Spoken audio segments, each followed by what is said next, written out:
prior to meeting Thomas that day, this is one of the meetings. In fact, I think I said in that first book that I wrote in the acknowledgments, sometimes you meet a person only for a day or only for an encounter, and that encounter is the right thing at the right moment to take you to the next step.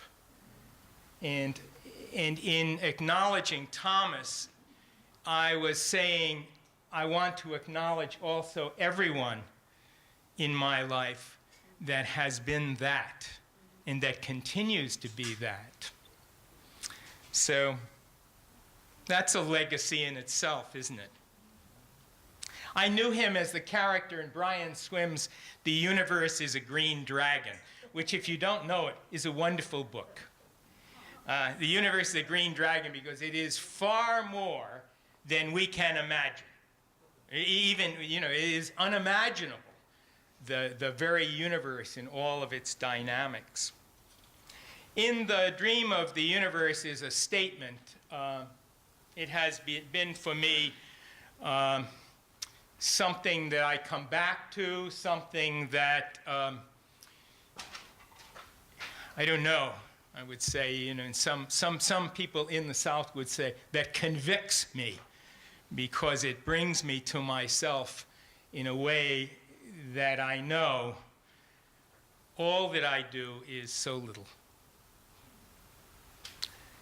Here's the quote: "The earth itself is the primary physician, the primary lawgiver, the primary revelation of the divine.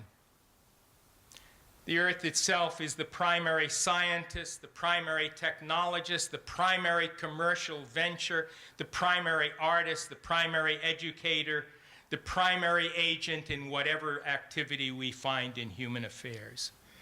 That, to me, is the heart of Thomas's revolutionary vision. So in assessing Thomas's legacy, I thought I'd spend a little time recalling again, bit by bit, that quote. I'm going to turn it around a little bit in the order and not deal with everything, but maybe a few points from that quote. And the first point I want to make is that the earth is the primary educator, because one of the things we must do is to learn anew. And Thomas asked us to do a couple of things. One was to increase the community with which we interact, to broaden that community beyond the human ones. Edward Markham said, they drew a circle to keep me out. Heretic, rebel, a thing to flout. But love and I had the wit to win. We drew a circle to take them in.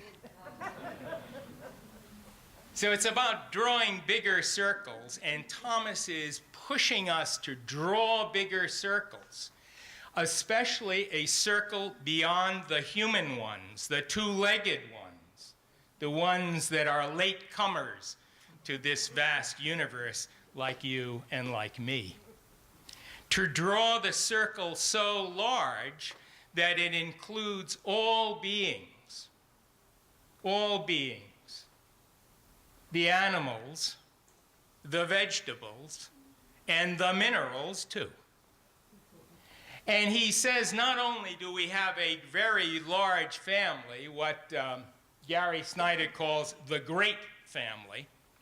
There's a prayer to the great family. Family of all the creatures.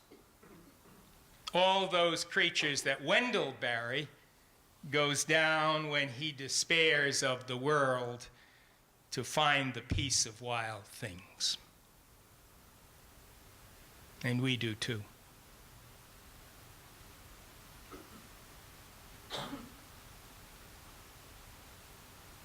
So then the quote that you've heard over and over again, it is not only to expand the community, but it is to treat that expanded family as subjects, which means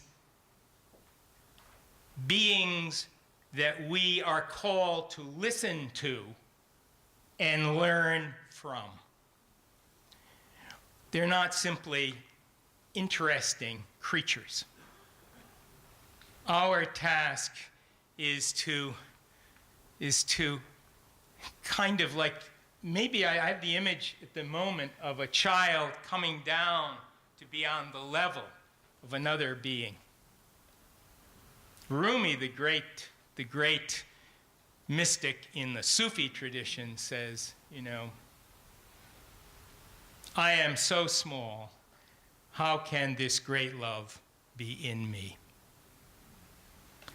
Look, he goes on to say, your eyes are so small, they see marvelous things.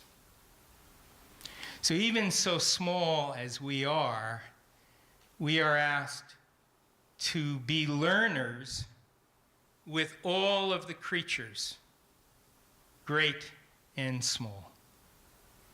Learning what they know that we either have never known or have forgotten. How to be mutually enhancing, as Carolyn was saying, of one another. Not doing the great work alone, not doing the great work for ourselves, not doing the great work by ourselves, not doing the great work by our own powers.